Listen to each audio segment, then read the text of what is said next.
Kabidhi zawadi kwa mchezaji bora wa leo wa mechi. Neno moja lolote then tumsikie na yeye pia. Okay, sisi lengo letu hasa ni kuhamasisha.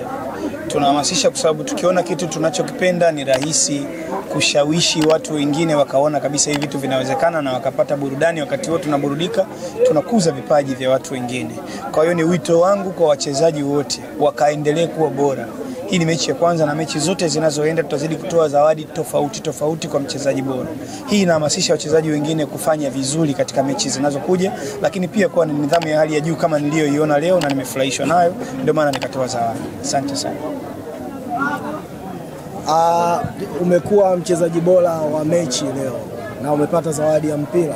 Unatoa neno gani kupitia mashindano haya na zawadi hiyo uliyoipata kwa mchezaji bora?